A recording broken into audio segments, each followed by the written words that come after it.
The text from Mom arrived at 9 a.m. on a Saturday. Charity gala tonight. Grand Meridian Hotel. Need help with coat check. Be there at 5 p.m. Don't be late.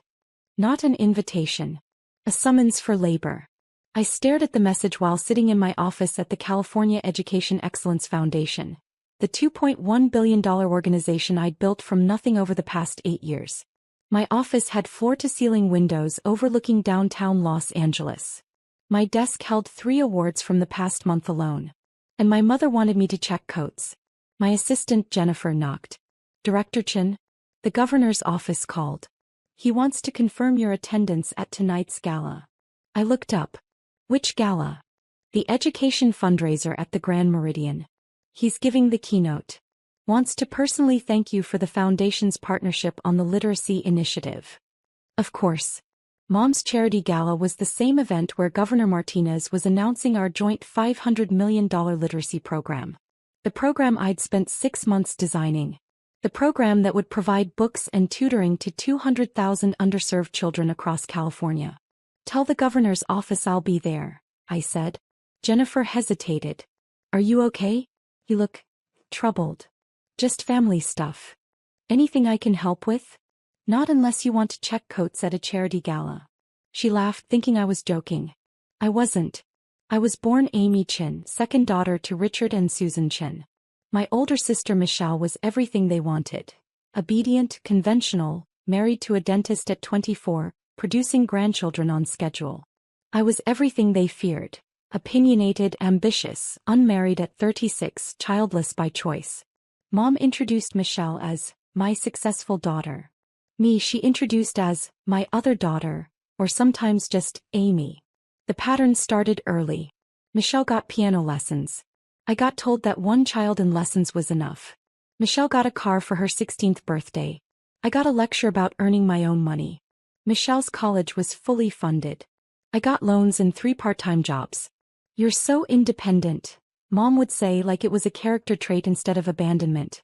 When I graduated from Stanford with a degree in public policy, Dad's response was, "That's nice. Michelle just had her second baby." When I got my master's in education administration from Harvard, Mom said, "How much debt do you have now?" Michelle's husband just bought her a new house. When I became the youngest director in California's Department of Education at 28, they asked if I got health insurance.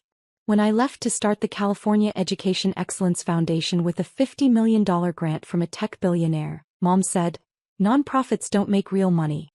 When are you going to get a stable job?" The foundation grew. Year 1, $50 million budget. Year 2, $200 million. Year 3, $500 million. Last year, $2.1 billion in managed assets and programs.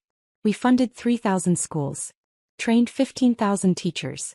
Provided scholarships to 50,000 students. Built literacy programs in 200 districts. Our work had been featured in the New York Times, Wall Street Journal, and Education Weekly. Governor Martinez called me personally to consult on education policy.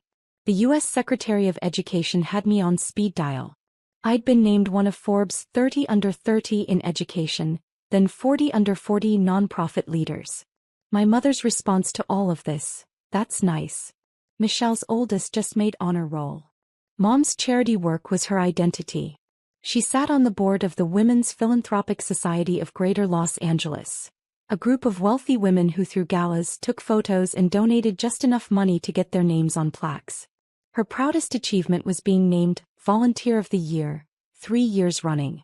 Never mind that her volunteering consisted of planning parties and making phone calls. Never mind that the actual work, grant writing, program development, impact assessment, was done by paid staff she never acknowledged. Mom lived for the galas. The dresses. The photos in the society pages. The validation from other wealthy women. Michelle was her perfect accessory. Beautiful. Married. Appropriately humble about her dentist husband's success. I was the embarrassment. Unmarried. Too educated. Too accomplished in ways that made Mom uncomfortable. "You intimidate people," she told me once. "You should be more like Michelle. Men don't like women who are too successful." "I'm not trying to attract men who are intimidated by success," I'd replied. "That's why you're alone." I wasn't alone. I was selective. There's a difference. The text came with 3 follow-ups. Wear something appropriate. Nothing too flashy. We need someone reliable at coat check. You're good at that kind of work. Governor Martinez will be there. Don't embarrass the family. I almost didn't go. Almost sent a polite refusal and let Mom scramble. But Governor Martinez was counting on me being there. We'd planned the announcement together. The literacy initiative was my project. My design, my implementation strategy, my team's work. I arrived at the Grand Meridian at 4:45 p.m. Early because years of family training had taught me that being late gave them ammunition. The ballroom was spectacular. Crystal chandeliers. Tables set with gold-rimmed china. A stage with professional lighting and the state seal. Mom was near the entrance directing staff like a general commanding troops. She saw me and frowned. You're early. You said 5. I meant arrive at 5 to start working. Setup was at 4. She thrust a black apron at me. Coat check is through those doors. Jane will show you what to do. Mom, I need to talk to you about tonight. Not now. I'm busy. Just do your job and try not to draw attention to yourself. Very important people are coming. She walked away before I could respond. I stood there holding the apron. Looked at it. Looked at the ballroom where Governor Martinez would be announcing MY program in 3 hours. Then I did something I'd never done before. I walked to the coat check room, put on the apron, and decided to watch this play out. Jane was a sweet older woman who actually worked for the hotel. You're Amy, she asked. Your mother said you'd help out. That's me. Have you done coat check before? First time. He showed me the system. Text. Hires. Organized rows. Simple work. Guests started arriving at 6. I checked coats, smiled politely and listened to conversations. Susan Chin outdid herself this year. Did you see the centerpieces? Gorgeous. I heard the governor is coming. Susan must have incredible connections. Michelle arrived at 6:30 with her husband Doug. She saw me behind the counter and did a double take. Amy? What are you doing here? Checking coats. Mom has you working the gala? Apparently I'm good at this kind of work. Doug handed me his coat. Looked uncomfortable. That's nice of you to help. Michelle leaned in. Are you okay? This is kind of embarrassing. For who? For you. Everyone can see you working like staff. I am staff tonight. Mom's orders. She looked like she wanted to say something else but settled for, well, try to stay out of sight. Important people are here. They walked away. More guests arrived. Society women in designer gowns. Their husbands in custom tuxedos. Everyone eager to be seen. I recognized several faces. A tech CEO whose company donated $10 million to my foundation. A state senator who'd co-sponsored education bills I'd drafted. A university president who sat on my advisory board. None of them recognized me. Not in a black apron behind a coat check counter. At 7:15 Mom appeared. How's it going? Fine. Good. Stay here during dinner. Someone needs to watch the coats. I'll have staff bring you a plate. Mom. Amy, please. Don't make this difficult. Just do what I asked. She looked at me critically. And you might want to fix your hair. You look sloppy. My hair was in a professional bun. The same style I'd worn to meetings with the governor, the U.S. Secretary of Education, and the board of directors of my $2.1 billion foundation. But to my mother it was sloppy. She left. I stayed. At 7:30 I heard the MC welcome everyone to dinner. At 8 o'clock I heard the speeches begin. At 8:15 Jane came back. You should take a break. I can watch things. It's fine. I'm good. Sweetie, you don't have to do this. You're clearly not regular staff. I can tell. How? The way you stand. The way you talk. You're educated. Probably more educated than most people in that ballroom. She smiled gently. So why are you here checking coats? Because my mother asked me to. And you always do what your mother asks? Tonight I do. She patted my hand. Family is complicated. You have no idea. At 8:30 I heard Governor Martinez begin his speech. His voice carried through the ballroom doors, warm, authoritative, genuine. Thank you all for being here tonight. Education is the foundation of opportunity. And events like this show what our community can accomplish when we come together. Applause. Tonight I want to talk about a program that will change lives. The California Literacy Initiative. Starting this fall, we will provide books, tutoring, and resources to 200,000 underserved children across our state. More applause. This program represents a $500 million investment. Half from state funds, half from private partnership. And I need to acknowledge the person who made this possible. I straightened. Felt my heart rate increase. Director Amy Chin runs the California Education Excellence Foundation, the largest education nonprofit in our state. Her foundation manages $2.1 billion in programs and services. She designed this literacy initiative from the ground up. 6 months of research. Hundreds of hours of planning. And today it becomes reality. The applause was louder now. Amy, where are you? Stand up so everyone can see who's changing California education. I stood frozen in the coat check room. The ballroom went quiet. I could picture them looking around. Searching. Mom's voice panicked. She's not here. She couldn't make it. Governor Martinez. That's strange. Her office confirmed she was attending. Is she here, Susan? Pause. Then Mom voice tight. She's helping with coats. Silence. The kind that precedes earthquakes. Governor Martinez. I'm sorry, helping with what? Coat check. She volunteered to work coat check. I heard his footsteps. Coming toward the coat room. Jane looked at me with wide eyes. Honey, I think you need to go out there. In a minute. The doors opened. Governor Martinez stood there in his tuxedo looking confused. Then he saw me. His face went from confused to shocked to absolutely furious. Amy? What are you doing back here? Checking coats, Governor. In an apron? Behind a counter. He looked at Jane. Is this a joke? No joke, I said. My mother asked me to help with coats. So I'm helping with coats. He stared at me. Then at the apron. Then back at me. Take that off. Right now. Governor. Amy, you run a $2.1 billion foundation. You designed the program I just announced. You've been named one of the most influential education leaders in America. And you're checking coats. My mother thought. I don't care what your mother thought. Take off that apron and come with me. I untied the apron. Handed it to Jane, who looked like she was watching a movie. Governor Martinez offered his arm. Let's go introduce you properly. We walked into the ballroom together. The ballroom was packed. 400 people in formal wear, all turning to look at us. Governor Martinez led me to the stage. Didn't let go of my arm. Looked genuinely angry.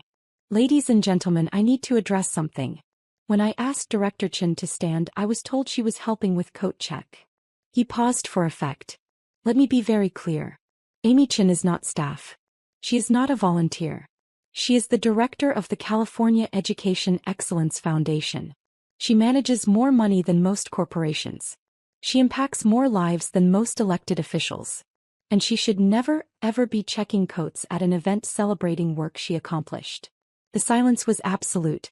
Mom was 3 tables from the stage. Her face had gone from pink to white to gray. The champagne glass in her hand was trembling. Governor Martinez continued. Amy, would you like to say a few words about the literacy initiative? I stepped to the microphone. Looked out at the crowd. Found the tech CEO who donated to my foundation. The senator who co-sponsored my bills. The university president on my advisory board. All of them were staring at me like they'd seen a ghost. Thank you, Governor Martinez, I said, my voice steady. Professional. The same voice I used in boardrooms and congressional hearings. The California Literacy Initiative represents 2 years of research and 6 months of intensive planning. My team at the Education Excellence Foundation studied literacy rates in 500 districts. We identified the barriers to reading success. We designed an intervention that provides not just books, but trained tutors, parent engagement programs, and ongoing assessment. I clicked through slides on the screen behind me. Data. Charts. Impact projections. In year 1, we expect to serve 50,000 children. By year 3, 200,000. Our goal is simple. Every child in California reading at grade level by 3rd grade. Because literacy is the gateway to every other opportunity. I spoke for 10 minutes. Detailed the program structure. Answered questions from the audience. The tech CEO raised his hand. Director Chen, I've been funding your work for 3 years. I had no idea you were here tonight. Why didn't you say something? I was checking coats, I said simply. Uncomfortable laughter rippled through the room. The university president stood. Amy, I've served on your advisory board for 2 years. You've been featured in every major education publication. How did we not know you were Susan Chen's daughter? My mother and I don't often discuss my work. Mom made a small sound. Almost a whimper. Governor Martinez took the microphone back. I think we've learned something important tonight. Success doesn't always look the way we expect. And we should never make assumptions about who people are based on where we find them. He looked directly at my mother. Susan, perhaps we should talk after the gala. It wasn't a suggestion. Mom's champagne glass slipped from her fingers. Hit the table. Shattered. Glass and champagne everywhere. Everyone turned to look. Michelle jumped up to help. Mom just sat there staring at me on stage. After the speech, I was surrounded. The tech CEO wanted to discuss expanding our partnership. The senator asked about education bills pending in the legislature. A dozen foundation directors wanted meetings. I smiled. Networked. Pretended this was a normal Friday night instead of the complete destruction of my mother's carefully constructed image. Michelle appeared at my elbow. Amy, can we talk? I'm kind of busy. Please. Just 5 minutes. We stepped into a quiet hallway. Michelle looked shaken. I had no idea. About your foundation. About the governor.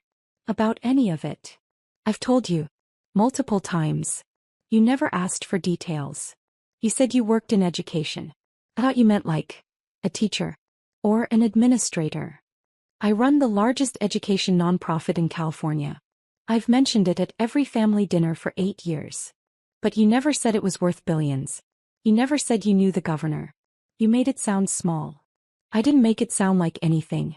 I told you what I do. You assumed it wasn't important because Mom told you it wasn't important. Michelle's eyes filled with tears. She had you checking coats. At your own gala. For your own program. She didn't know it was my program. She doesn't pay attention to my work. How could she not know? How could we not know? I looked at my sister, really looked at her. Saw someone who'd never had to fight for recognition. Who'd been celebrated for the simple act of existing in the way our parents approved. Because you never asked, I said quietly. None of you ever asked what I actually do. You just assumed that because I'm not married, don't have kids and work in nonprofit, I must be unsuccessful. That's not fair. Isn't it? When was the last time you asked about my work? She opened her mouth. Closed it. Couldn't answer. That's what I thought. I want to know now. Why? Because the governor validated me? Because important people recognized me? Would you care if I was still in that coat room? That's not. Michelle, I love you. But you've spent our entire lives being the daughter they wanted while I was the daughter they tolerated. Tonight doesn't change that. It just made it visible. I walked away before she could respond. Mom found me near the bar. Her makeup was smudged. Her hands shaking. We need to talk. Do we? Amy, please. Not here. You made me check coats here. In front of 400 people. I think here is exactly the right place. Her voice dropped to a desperate whisper. I didn't know. About your foundation. About the governor. You never told me. I told you 8 years ago when I started the foundation. I told you every year when our annual report came out. I told you when Forbes named me to their 30 under 30 foot list. I told you when we hit our first billion in managed assets. Kept my voice even. Professional. You said it was nice and changed the subject to Michelle's children. You could have insisted I pay attention. I'm your daughter. I shouldn't have to insist you care about my life. I do care. You had me checking coats, Mom. At a gala celebrating my work. My program. My achievement. And you put me in an apron and told me not to embarrass you. Her face crumpled. I thought you were just helping out. I didn't know. You didn't know because you never asked. In 8 years you've never once asked for details about my work. Never visited my office. Never attended a foundation event. Never read an article about what we do. You're so private about everything. I'm private because every time I tried to share, you compared me to Michelle and found me wanting. So I stopped sharing. Dad appeared. He'd been watching from across the room. Amy, your mother made a mistake. Don't embarrass her further. Embarrass her? Dad, she had me checking coats while the governor was praising my work. She introduced me to people as my other daughter, while I run a $2.1 billion organization. She told me not to draw attention to myself at an event honoring my accomplishments. You could have spoken up. I did speak up. For 8 years. And you ignored me. Both of you. I took a breath. Steadied myself. But tonight 400 people learned exactly who I am. Not who you wanted me to be. Who I actually am. Mom was crying now. Full heaving sobs. People were watching. Whispering. I need to leave, I said. Amy, wait. No. I'm done waiting. I've waited 8 years for you to see me. To value me. To be proud of me. I looked at both of them. But tonight I realized something. I don't need you to be proud. I have a foundation that serves 3,000 schools. I have a team of 200 people who respect my leadership. I have a governor who calls me for advice. That's enough. I walked away. Left them standing there. Left the gala. Left the family that never saw me as anything more than the other daughter. The story hit the society pages Sunday morning. Education director checking coats at her own gala. A family drama unfolds. The article was brutal. Detailed the evening. Quoted witnesses. Included a photo of me in the apron next to a photo of me on stage with Governor Martinez. The contrast was devastating.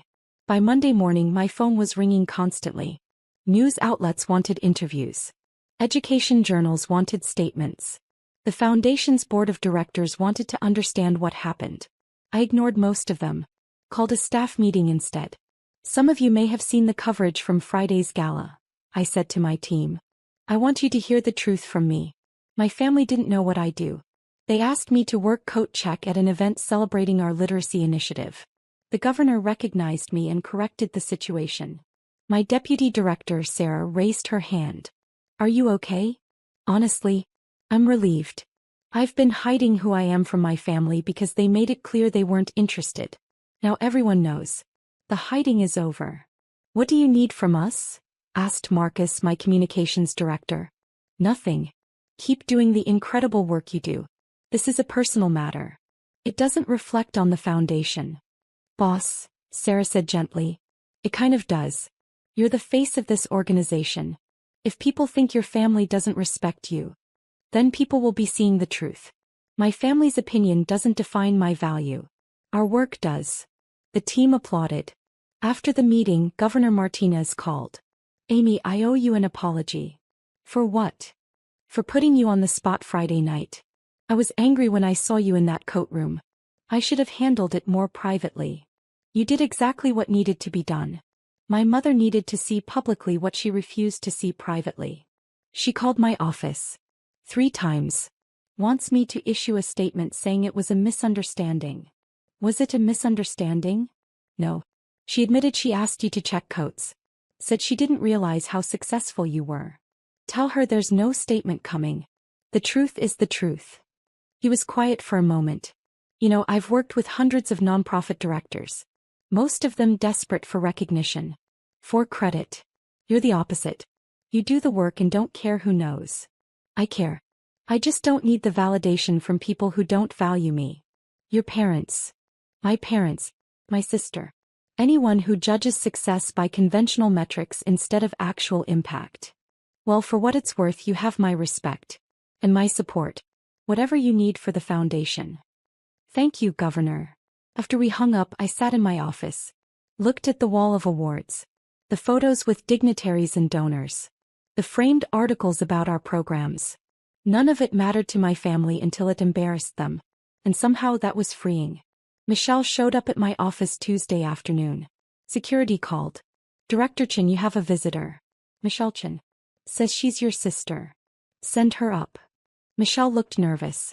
Out of place in her suburban mom outfit among my staff in business attire. This is impressive, she said, looking around. Your office. Your staff. Everything. Thank you. Can we talk? We went into my private office. I didn't offer her a seat. Didn't offer coffee. Just waited. I've been reading about your work, she said. All weekend. The articles. The awards. The programs you've built. Okay. Amy, why didn't you tell us? Really tell us? I did tell you. You didn't listen. But you could have made us listen. Could have shown us articles. Brought us to events. Michelle, I sent you our annual reports. Every year. Did you read them? Silence. I invited you to our 5-year anniversary gala. You said you had a PTA meeting. I don't remember that. I do. Because it was the last time I invited you to anything. She sat down without invitation. Mom is devastated. Good. Amy. Michelle, Mom had me checking coats at my own gala. While the governor was praising work I'd done. She told me not to embarrass her in front of important people who were there because of me. What response do you expect? She didn't know. Because she didn't ask. For 8 years. Neither did you. Neither did Dad. I took a breath. I'm not angry. I'm just done. Done with what? Done trying to be someone you value. Done shrinking myself to make you comfortable. Done pretending that your approval matters. Michelle's eyes filled with tears. We're family. No. We're related. Family shows up. Family pays attention. Family celebrates your success instead of ignoring it until it embarrasses them. I want to fix this. Why? Because you're embarrassed? Because your friends saw the article? Or because you actually care? She didn't answer. Couldn't answer. That's what I thought, I said quietly. Michelle, I love you. But I don't need you. I have a team of 200 people who respect my work. I have partners who value my expertise. I have impact that matters. That's enough. What about Mom and Dad? What about them? They want to apologize. Too late. Amy.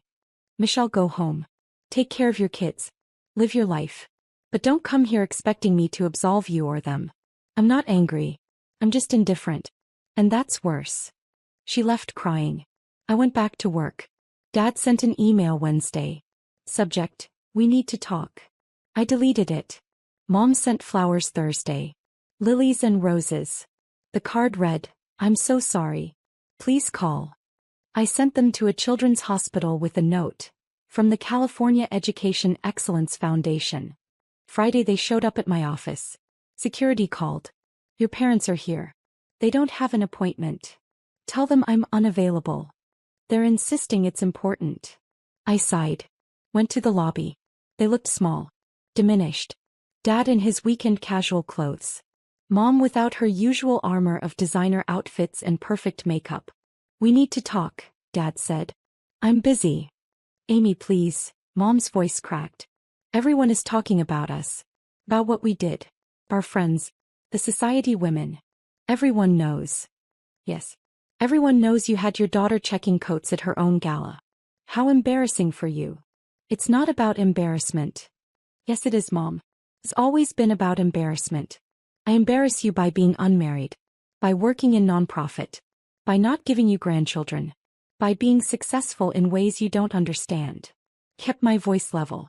Professional. But here's the thing. Your embarrassment isn't my problem anymore. Dad stepped forward. We're your parents. We deserve respect. You're people who raised me. Respect is earned. And you've spent 36 years showing me exactly how little you respect my choices, my career, my life. We came to apologize, Mom said. I don't want your apology. I want you to leave. Amy. Leave. No. Or I'll have security escort you out. They left. I went back to my office. Back to work. Back to the life I'd built without them. 6 months after the gala, the literacy initiative launched. 50,000 children in their first semester. Books delivered. Tutors trained. Programs running. Governor Martinez attended the launch event at an elementary school in South Los Angeles.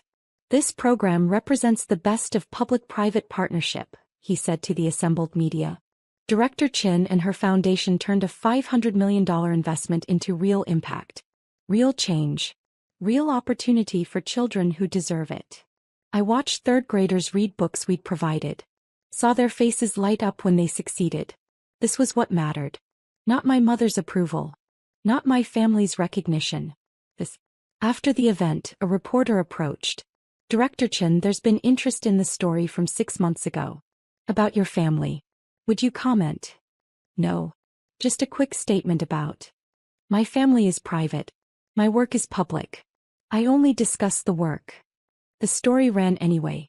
But this time it focused on the program. The impact. The children. My family was a footnote. As it should be. 1 year after the gala, Michelle sent a birth announcement. Her third child. A girl named Sophia. The card included a note. We'd love for you to be part of her life. She should know her aunt. I sent a gift. A college savings bond worth $10,000. Didn't attend the baby shower. Didn't visit the hospital. Didn't respond to the invitation to talk things through. Mom sent a Christmas card. Photo of Michelle's family on the front. No mention of me inside. I sent it back with a note. You have one daughter. Make sure she knows she's appreciated. Dad called on my birthday. I let it go to voicemail. His message, Amy, it's Dad. Happy birthday. We miss you. Your mother wants to talk. Call us back. I deleted it. 2 years after the gala, the foundation hit $3 billion in managed programs. Forbes named me one of the most powerful women in nonprofit leadership. The article detailed my work, my impact, my vision for education reform. It mentioned my family once.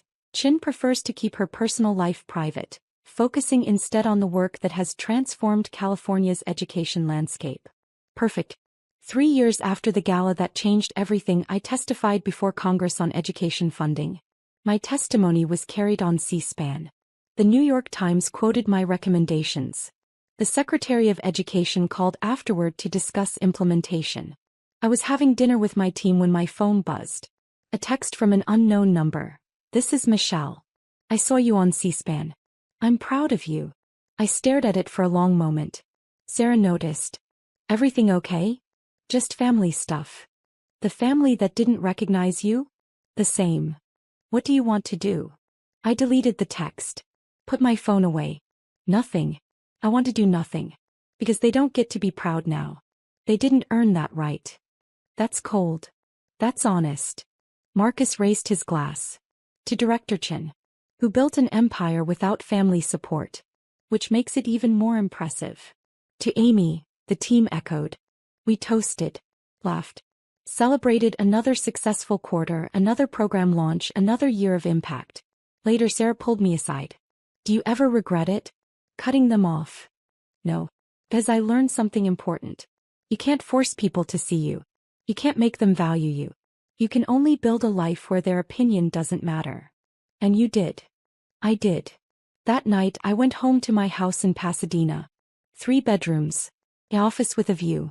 Bookshelves full of education research and policy analysis. No photos of my family.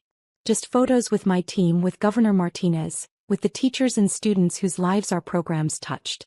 This was family. The people who chose me. Who valued me. Who showed up. My phone buzzed. Another text from Michelle. Can we talk? Please. I blocked the number. Poured a glass of wine. Sat on my balcony overlooking the city. And felt absolutely nothing about the family who'd spent years making me feel invisible. Because the truth was simple. They'd had their chance. Thousands of chances. 36 years of chances. And they'd chosen consistently to see me as less than I was. So I'd built a life where their vision didn't matter. Where my work spoke louder than their dismissal. Where my impact overshadowed their indifference. I was Director Amy Chin. Leader of a $3 billion foundation. Advisor to governors and secretaries. Voice for educational equity. Changemaker for hundreds of thousands of children. And if my mother wanted to remember me as the daughter who checked coats, let her. The rest of the world knew the truth. And the rest of the world was all that mattered now. 5 years after the gala, I received an award from the President of the United States. The National Medal for Education Achievement. Given to civilians who make extraordinary contributions to American education. I was 39 years old. The ceremony was at the White House. I brought my team. My board of directors. Governor Martinez. Sarah. Marcus. Jennifer. The people who'd built the foundation with me. Michelle sent a message through LinkedIn. Congratulations. We'd love to attend the ceremony. I didn't respond. Mom sent a letter to my office. I've been following your career. I'm so proud. Can we reconcile? I filed it. Didn't respond. At the White House, the president placed the medal around my neck.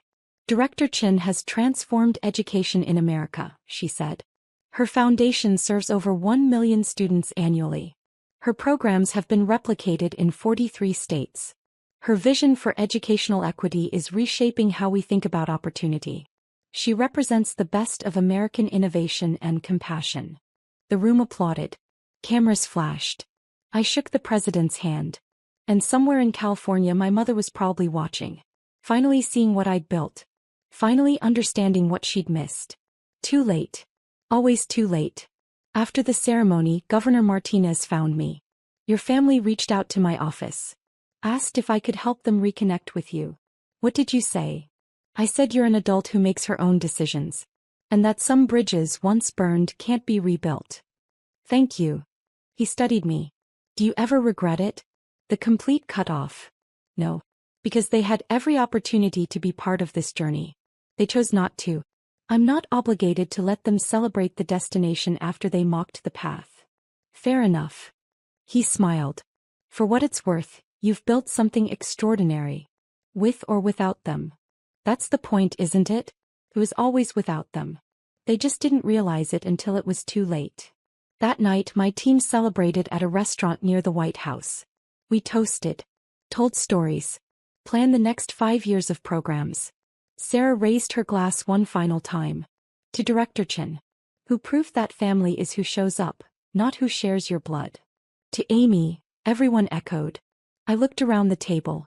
At the faces of people who'd built this with me. Who valued me. Who showed up every day to change lives. This was family. This was everything. And the family who'd made me check coats at my own gala 5 years ago? They were strangers now. Strangers who'd missed everything that mattered. Strangers who'd spend the rest of their lives explaining to people why they weren't at the White House ceremony. Why they weren't in the photos. Why Director Amy Chin, presidential medal recipient, never mentioned them in interviews. And I never thought about them at all. Because indifference, I'd learned, was the ultimate power reversal. Not anger. Not revenge. Not even forgiveness. Just the complete and total absence of caring about their opinion. They'd made me invisible for 36 years. So I'd made them irrelevant. Forever.